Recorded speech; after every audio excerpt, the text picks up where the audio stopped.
Hey, I'm Alex Radcliffe from BoardGameCo, and today I'm covering my top 10 favorite Kickstarter content creators.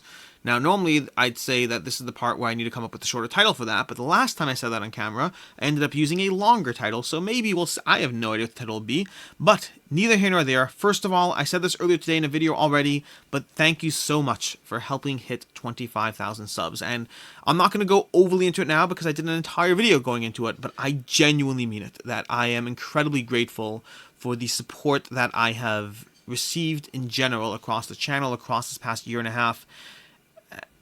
Watch the other video. I explain it more. I'm grateful. That's what it comes down to.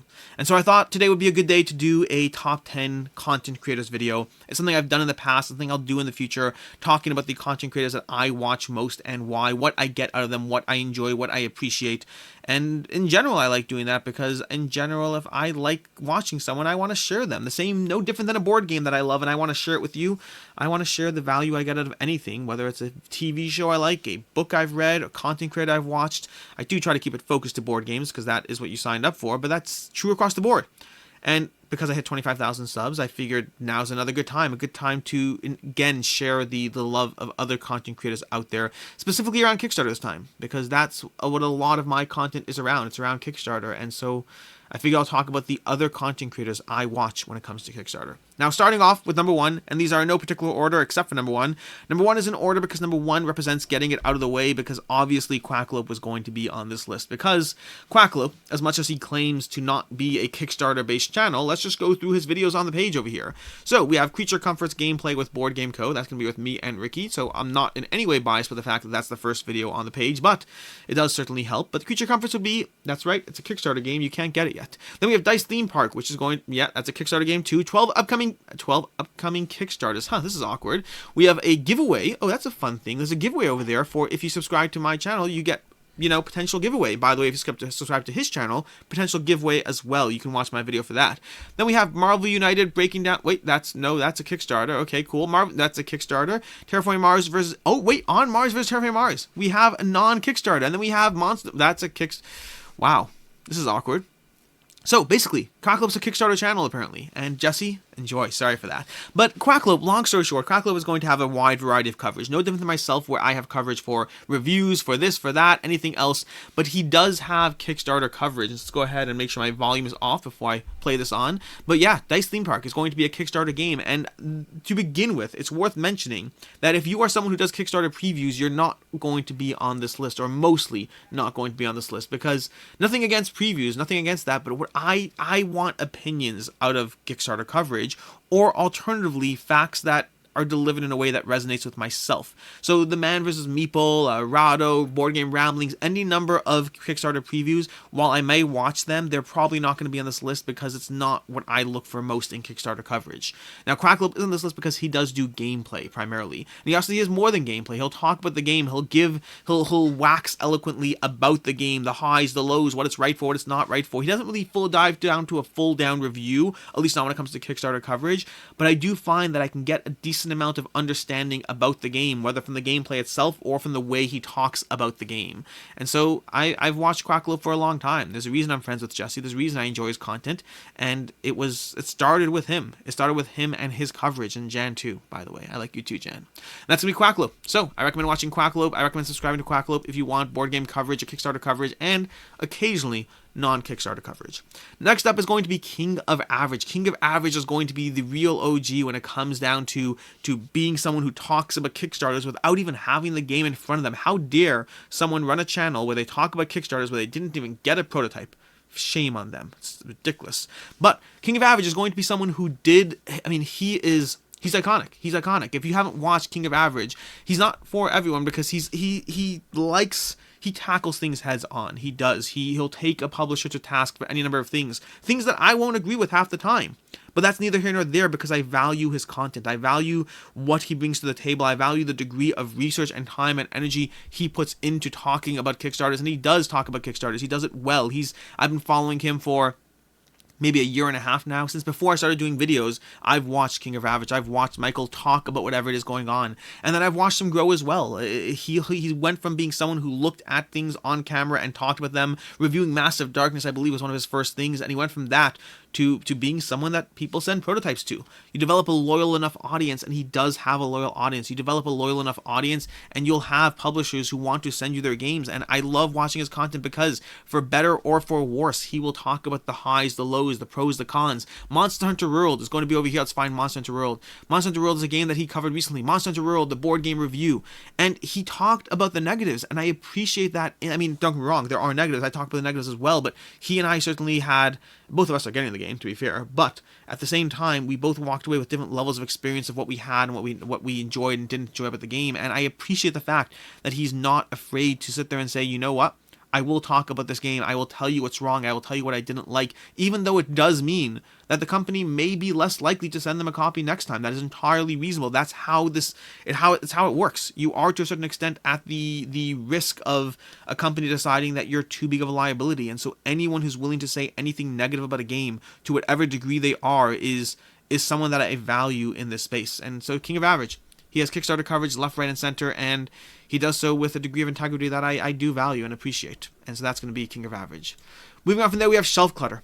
ShelfClutter is going to be someone who I watch for my most reliable degree of Kickstarter news. Now, I will do a shout out to Tantrum House here. Tantrum House has a specific video series that I watch every single month, twice a month, which is going to be their What's Coming to Kickstarter series. And I used to watch that incredibly extensively, and then I found that ShelfClutter gave me 98% of that either way. Like, he has forms set up, he has publishers. If you are a publisher watching this, you can submit your game and your information to ShelfClutter so that he covers it in his weekly roundup. Every single week he tells you what is coming to Kickstarter. He talks about the games. He doesn't just list them off a sheet or whatever it is. He tells you about them. He talks about the reviews, the degree of interaction that publisher has had with the community, what they've done, what they've not done. He has a pick of the week. He has an active Discord. He delivers the news, the useful, relevant section every single week. I guarantee you, I have my own lists of what's coming to Kickstarter so that I can be on top of my game. But every single week, without fail, when I watch this video, there's at least one every single week that I missed, that wasn't on my list, that I was not aware was coming to Kickstarter. And so yeah, ShelfClutter. If you want to know what's coming to Kickstarter, watch his videos for 15 to 20 minutes every single week. You'll have a good idea of everything, big and small, coming to Kickstarter. I should say mostly everything. There'll be things he misses as well, but it is certainly the minority.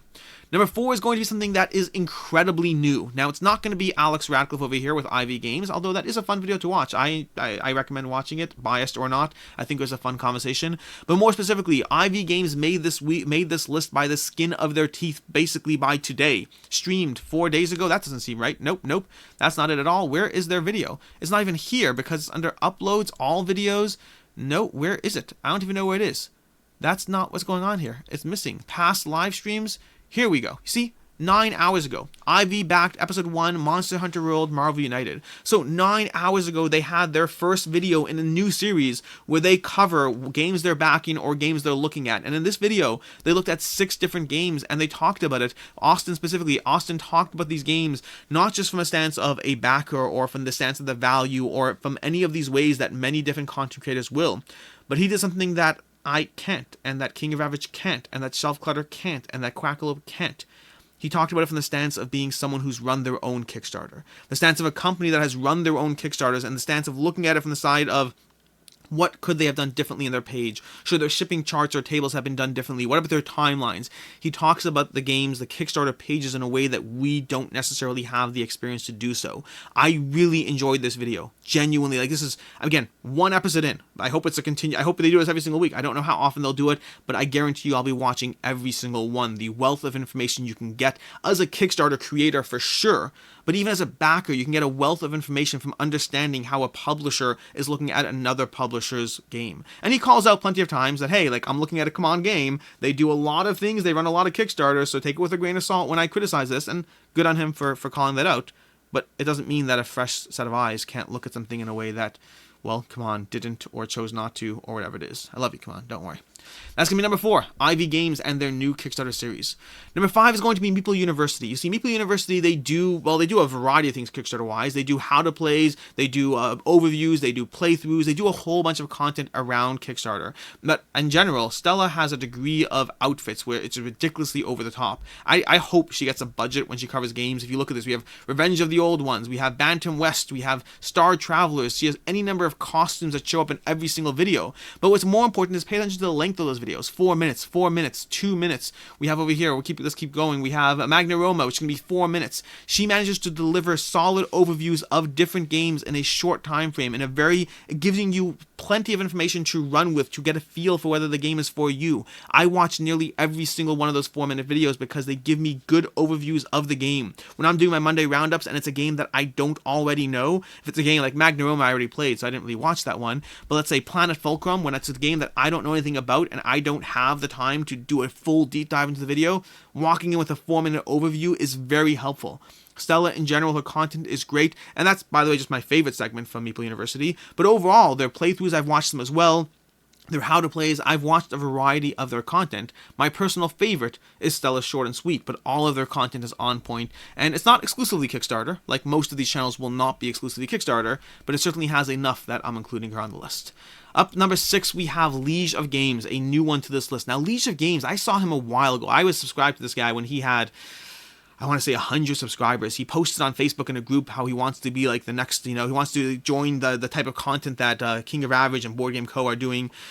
And I was like, hey, I'll pay attention, I'll watch, why not? And I kind of wrote him off. I assume, not before I saw his stuff, I just wrote it off as, sure, you're going to pop up with a camera and just start talking about things. Let's see if it really lasts. And that was at first. And then I watched his content the first few times, and it was a little rough at first, and he had mistakes, he had a little bit of tension, constant everything. It was good, it was fine, it just wasn't amazing. It was okay.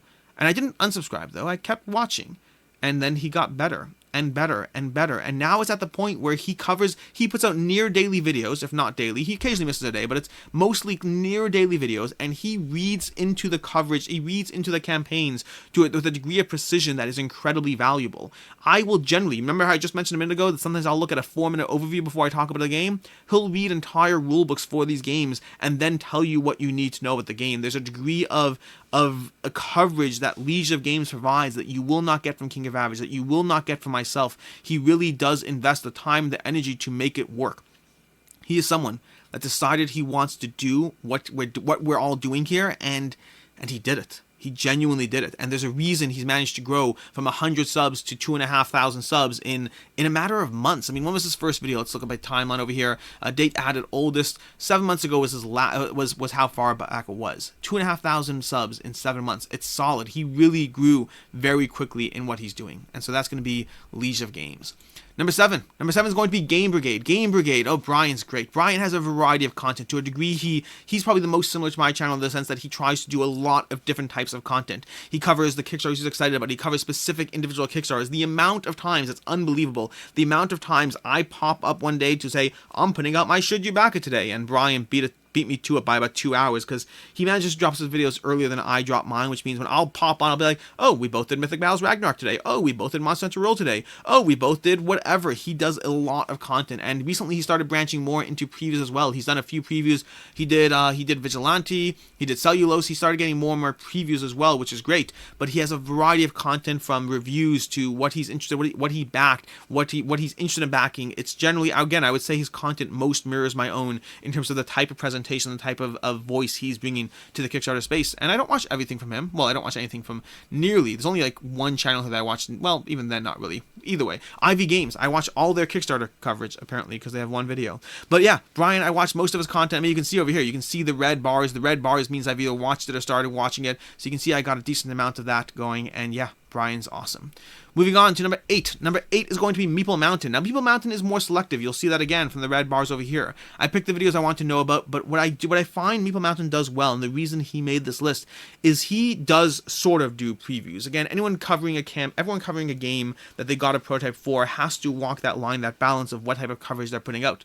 But I find that Meeple Mountain has this series of things you need to know where he covers different points. He covers different talking points that are relevant to know about the game. And he does so. It's similar to 5 and 5 from One Stop Co-op Shop. It's a great sequence over there, and it works well over here as well. He goes through high-level points about the game, talks about them, and I end up walking away understanding some highs, some lows, some middles of the game, and I really value the videos he puts out. Sometimes he's done explanations of videos of games that I have found other channels just weren't able to explain properly what the game was doing, what the tricky part was. I remember 4 Humans back in the day, it's a few months ago. 4 Humans is a game that I watched like 4 or 5 different videos and I couldn't understand what was going on. And then I watched Meeple Mountain and to the point, or straight to the point, and able to immediately deliver what I needed to know and explain it to me.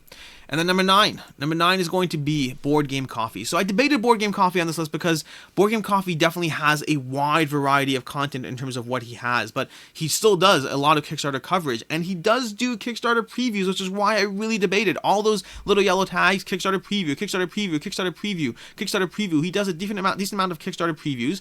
He also has a segment that I particularly love for the same reason I love Stella University's Short and Sweet. He has BoardGameCoffee Espresso, which I love that series because in that series, he, again, in 3 to 5 minutes, he'll tell you the high points of a game, giving you a ton of information in a world where we need short, quick, condensed information to see if we want to find out more. He does unboxings, he does playthroughs, he does reviews, he does news, he does interviews. He has a new segment called This versus That, which I'm curious how it's going to play out across other ones, but in that particular video was basically having, Thanosing a bunch of board games and then snapping them out of existence. But either way, my point is the Kickstarter games, though. But the reason I watch his stuff, besides for Board Game Espresso, and besides for in addition to the board game previews, I find that he delivers information about the game in a way that is humorous, that keeps me interested. Many other channels that do previews are just giving me the information, and while that's great, I find that I need something else. I either need an opinion, which is great, that helps keep me invested in your content. I either need to be short enough that I don't need the opinion, which works too, or in the case of BoardGameCoffee, if he's not doing short content, he's doing humorous content. And the humor does keep me engaged as well, knowing that every minute and a half I'm going to get some sort of joke, quirkiness, or some sort of something or other that makes me laugh, that keeps me invested in the video, and that's why I continue to watch, even though it's a preview, even though it sometimes is devoid of an actual opinion. It has humor in it, humor along with presentation, along with facts, and that's why I watch BoardGameCoffee's Kickstarter previews. And then lastly, number 10. Number 10 is going to be ThinkerThemer. Now, I've talked about ThinkerThemer a lot. I don't watch all their stuff, but I watch all their back chats and all their small talk, which basically every single Monday. The reviews I don't watch as much, at least infrequently, but that's because I don't watch most people's reviews. But their back chat and their small talk, I watch them extensively. The back chat's going to be more relevant to Kickstarter, but every 2 weeks they drop a video on Monday where they talk about what they're backing and why. They go through them, and this one's not informational. Meaning it's informational, but I don't watch ThinkerThemer because I need to know about the Kickstarter or it helps to fill in those gaps in my knowledge. I mean, almost all these channels, I watch them all because for better or for worse, there are always going to be gaps in our knowledge. I'll do my research. I know what I'm talking about, but part of that research is watching other content creators. Part of it's going through the campaign page. Part of it is having King of Average on the background and hear him saying something. I'm like, oh, I missed that. That's important. It all goes to that. But ThinkerThemer, I watch them because it's relaxing. I watch them because seeing what they backed and why, it feels like I'm being invited into their space as part of the decision-making process. And it's not, it just feels fun. It feels like I'm just being part of a bunch of friends and them talking about what they backed, and well, they were interested in this, but she wasn't interested in that, and together they ended up getting this, and that one looked intriguing, but they didn't. It's very relaxing. ThinkerThemer as well has grown very rapidly this past year, and again, in general, when that happens, there's usually a reason why. And that's going to be my list. That's going to be 10 Kickstarter content creators that I pay attention to. Not exclusive Kickstarter content. Most people do a sort of hybrid form in terms of covering this, that, and the other. But if I had to pick 10 Kickstarter content creators and never watch any others, at least as of right now, this would be those 10. Although the space will grow. The space will grow because being able to talk about Kickstarters is something that works well, especially as an entry to content creators. It worked well for myself as well as many other channels here, in the sense that you can have somebody who talks about something that's new, that's exciting, that's interesting, that people want to hear about, but you don't have to be sent a prototype or buy the latest hotness to do so. It is a perfect degree of that, covering that aspect of, it's a low barrier to entry, but yet it's also hot and interesting. There's a reason channels have done well looking at the screen and talking about Kickstarter. Now, you have to do it well. You have to bring something to the table that no one else is doing. Maybe you do it like Ivy Games is because you're bringing a new viewpoint to the table. Maybe ThinkerThemer is just talking about together like they're friends. The King of Average is taking companies to task and holding them accountable. I'm talking about the value assessment. ShelfClutter is talking about the news and giving you that coverage. As long as you bring some special flavor to what you're doing, as long as you give people a reason to pay attention, to tune in to your particular voice, well then, it's a good way to grow in content creation. That's my favorite. Those are my favorite. Let me know what I missed. Let me know who you enjoy watching for Kickstarter coverage, which ones you use to complement or round out your specific data set of what you're looking for when you're deciding to back Kickstarters or not. Again, there's lots of other people out there that are solid. The Rados, the Man vs. Meeple, the Tantrum Houses, they do a degree of preview coverage that I watch some of the stuff, but I don't value it as much because of that balance. That's basically it. That's my list. I'm very curious to hear yours. I'm Alex Radcliffe from Board Game Co., and as always, I hope you have a good one.